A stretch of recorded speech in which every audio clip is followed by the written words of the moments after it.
guys, and welcome back to my channel where we spill tea left, right, and everywhere in between. In today's video, we are talking about the Ace family keeping their promise and forcibly delivering us all some drama. Danielle Cohn discussing her past and some Trisha updates for you.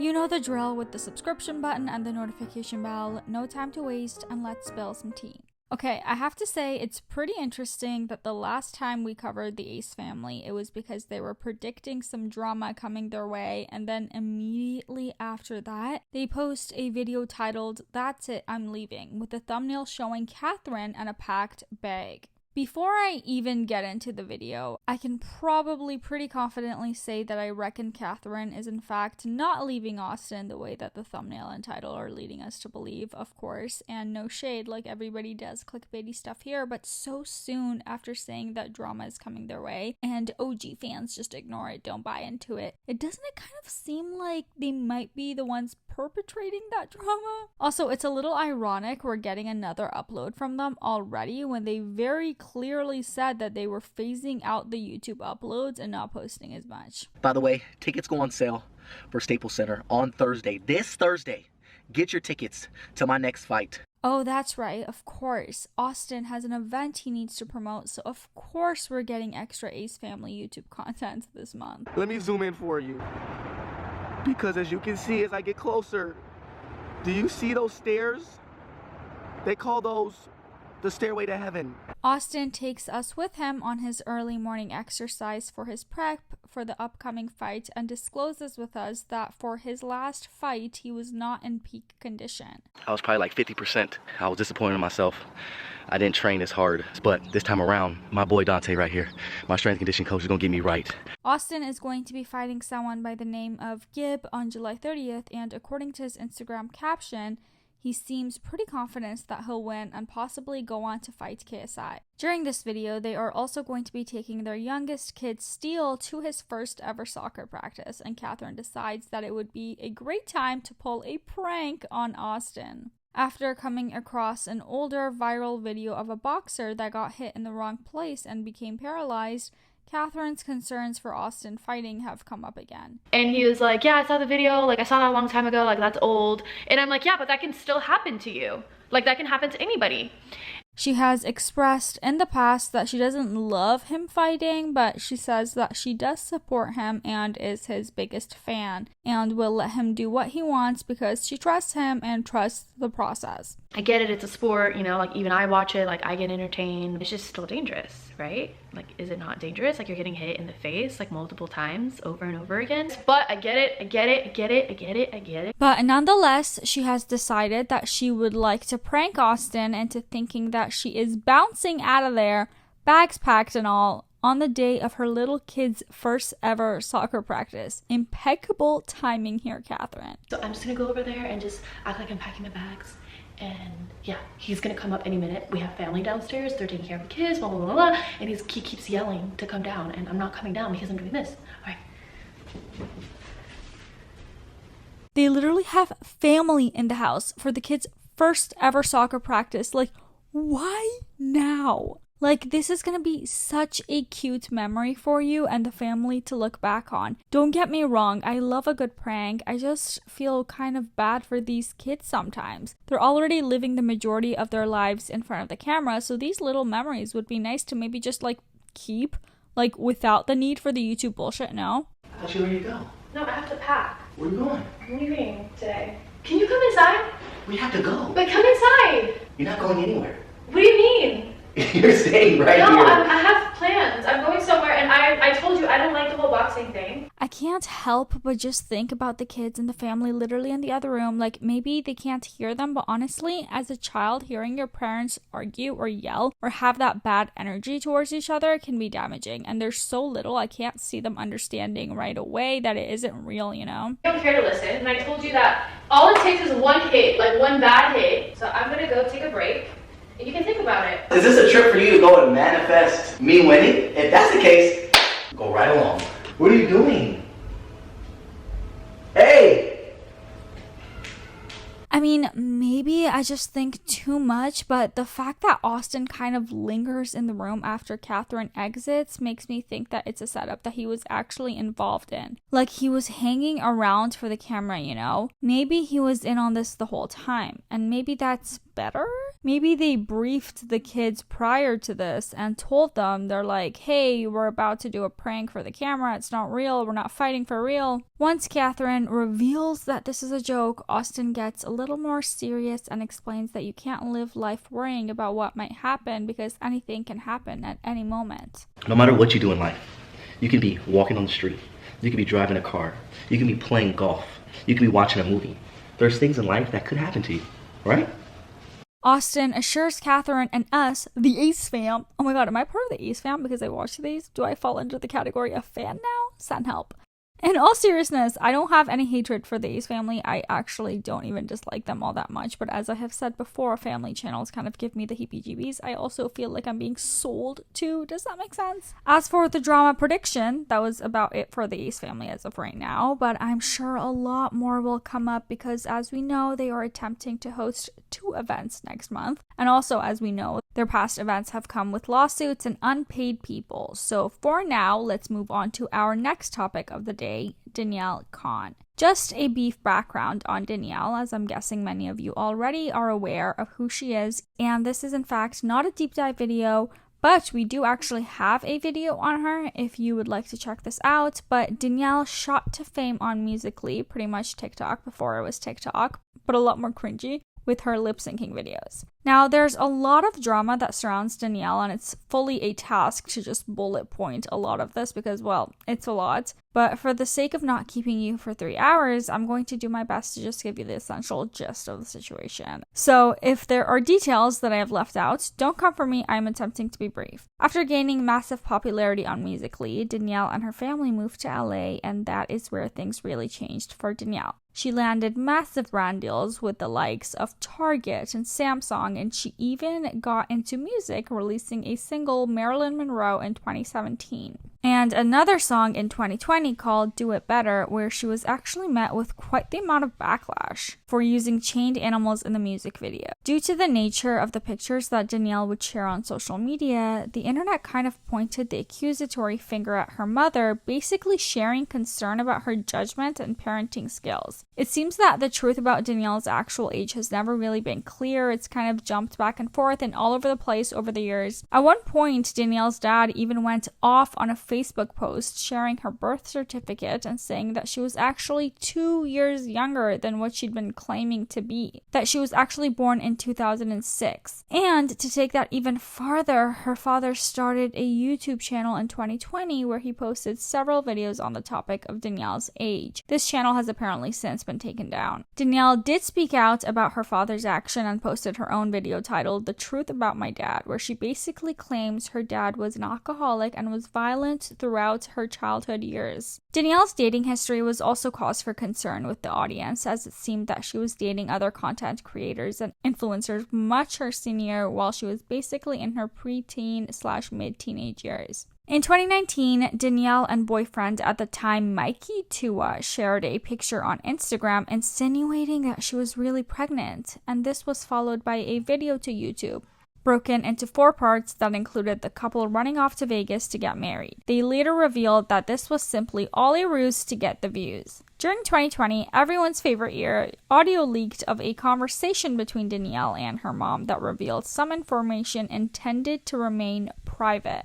The audio was leaked to an Instagram account that is now gone, of course, and it included Danielle's mother revealing that she was ashamed of all the behavior that she had let Danielle get away with, as well as an abortion that Danielle allegedly got. Following this leaked audio, Danielle took to YouTube to speak her side again in a video titled The Truth About My Abortion, and she indeed confirmed that the audio was real and she had the procedure in January of 2020. Before she gets into it, Danielle apologizes and says that if she gets emotional throughout the video, it's just because it's a very touchy subject to her, and that made me feel terrible. The fact that she felt forced into discussing something so personal, it's honestly fucked up. She says that this is really embarrassing and she doesn't want to talk about this, but has realized that she has to tell her story. And again, that just makes me so sad because no, you don't. I hate that she feels that she needs to come out and speak on this when she doesn't want to. That's a very personal situation, and it truly sucks that she felt she had to post about it. During this video, she says to anyone else who has been in her position or has opted to get this done that they should not be embarrassed and that it's not a bad thing to do.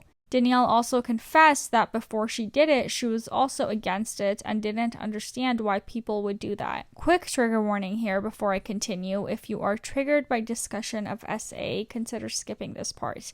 Danielle briefly details that she was manipulated into sex, thus resulting in this pregnancy that she terminated. She says that because of this leaked audio, she had to come clean to her entire family and all of her friends when she didn't think she would ever have to tell anyone. And she says at that time, she still hadn't really processed what had happened or knew how to deal with it yet. That just sounds awful to me, not just feeling that you have to post a video publicly talking about this, but also to have to deal with the people in your life, asking questions or throwing judgment. My heart really goes out to this girl for this. Danielle's mother didn't really stay silent on this, and apparently the audio was leaked by a longtime friend, so the betrayal hurt on a deeper level. Danielle's mom said, quote, "I wish I could have protected my daughter and kept this from happening because no parent wants their child to have to go through something like this. But things happened, unfortunately, and I'm happy Danny was able to share her story in hopes to prevent other young girls from having to deal with the same pain and heartache she's had to deal with." This week, Danielle went on the Conversationalist's channel for an episode of POV's exclusives, and off the bat, Danny explains that because she was so young when she started gaining all these followers and attention online, it really forced her to grow up fast. I kind of grew up in a very interesting childhood. I didn't have the best childhood, and I think when I was brought onto social media, it was really cool for a lot of people that also went through the same things as me, and I was able to kind of help other people. This is something that we mention a lot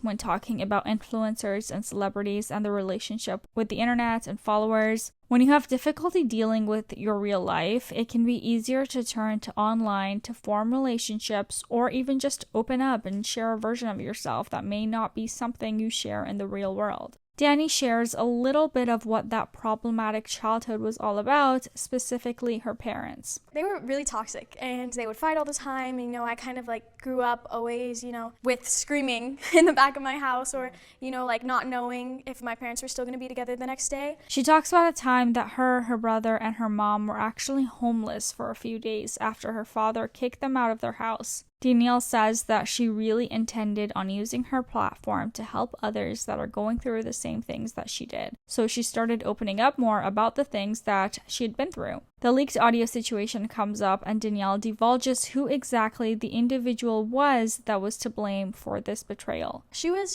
kind of like a second mom in a way.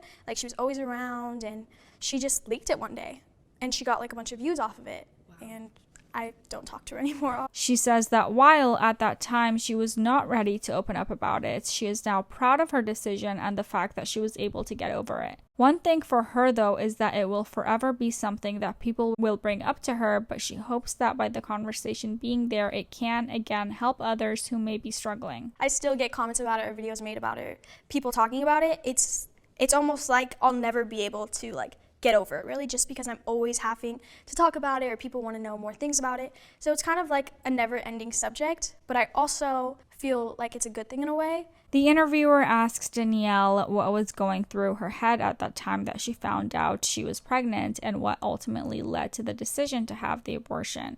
I was young and I wasn't ready, and it wasn't with, the best person, and we weren't in a relationship, we were exes, and it was just a lot to handle. And it took me a week before I even figured out what I was going to do. I didn't know what I wanted to do. She says that it's her body and she wasn't ready, so she shouldn't have been forced to go through with it. And when asked what her views were on the topic prior to her decision, she said this. Well, I always agreed with it, but there was some times where I was like, I don't understand why, people would do it, you know? Like, I didn't understand. I agreed with it, you know, for certain things, but I was like, I don't understand, like, you know, like, why? Like, why do you want to do it? I'm not poking holes here, but that's not exactly what she said before, as she did say she was against it, but she fully also said that she just didn't understand before until she went through it herself. I'm really not going to pull that all apart like that because I truly think she's been through enough on the topic, but I couldn't not point out that slight inconsistency because I know someone else would have, and I do attempt to remain impartial but also state the facts, and I couldn't leave that just hanging there so glaringly obvious as I broke this whole situation down from like 2 years into 10 minutes. You know? Okay, sorry, continuing.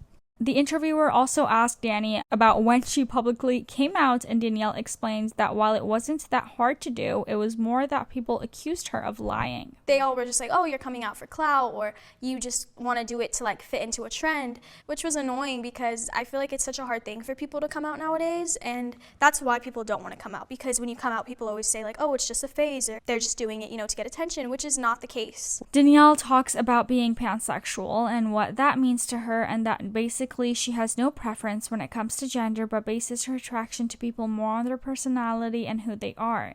It seems that Danielle is very open about most aspects of her life and actually enjoys being forthright in discussing her personal issues. She says the only topic that she still struggles to discuss publicly is the abortion. It's weird to say it out loud, you know, because I expected to tell people, but maybe when I was older, like, you know, a little bit longer away from when it happened. The fact that the moment was stolen from her, the moment that she should have gotten to decide it was time for her to open up about that, should she have decided to, is honestly infuriating to me. So I feel like it feels really recent to me still. Totally. So I still, you know, get like nervous to talk about it. But I'm happy to talk about it. The topic of Danielle's age comes up towards the end of the interview, and just to put this out there at the start, she claims to be 17 here. Again, as this isn't supposed to be exactly a deep dive, I haven't gone into too much detail on the speculations around Danielle's age because there is a lot on that, but the topic does get brought up during this interview. There's a lot of like controversy. A lot of people don't know my age. They like say that I'm like all different types of ages. Like I see comments sometimes that I'm like 12, 13, 14, 15, 16. She says that she does not know why the media and the internet have been so obsessed with her age, but she knows how old she is and she simply just does not care what anyone else says. Danielle reckons that people just want to hate her and they try to find reasons to justify it, so claiming that she's lied about her age gives them an out to do so. For some people that I hang out with, or like even my boyfriend or my mom, like they get a lot of hate just, you know, for being in my life. Wow.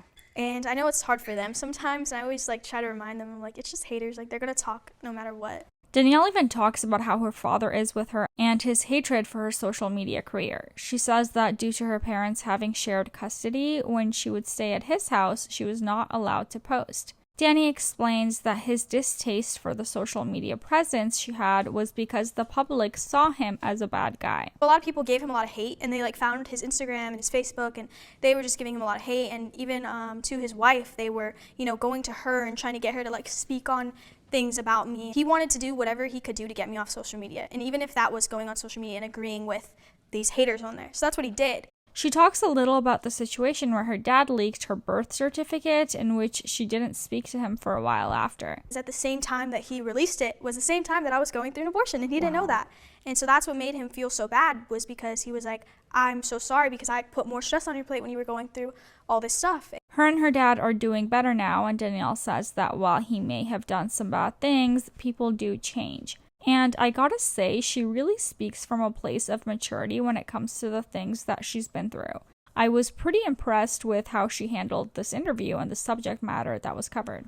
Onto some much needed Trisha Paytas tea now, with some quick updates on Miss Paytas and the pregnancy. She recently had to go through the gestational diabetes test, which is a bit of a nightmare and can be a little nerve-wracking, but apparently she passed with, quote, flying colors, so all good there. She did report that her iron levels popped a little low, though. So I had to go get iron supplements today. I have to take it 5 times a week at 30 milligrams, so it wasn't that much lower, but I don't really crave like meat that much, which gets you that iron and stuff, so it's good to get these vitamins. While she does mention that the baby's iron levels were fine, low red blood cell count in pregnant women can be a concern during labor if you hemorrhage. Of course, everyone's pregnancy journeys are different, but that is something to keep in mind. And I'm not calling Trisha old or anything here, but she isn't in her 20s, and oftentimes women in their 30s might face more complications during pregnancy and labor. Still wishing her the best and not throwing any shade here at all. But anyway, back to her test results. Trisha says that she was a little worried about taking this test because people were like projecting the gestational diabetes on her. She says that her doctor never showed any concern about it, even considering her weight and stuff. But it's like, it has so little to do, because like the thing is, like,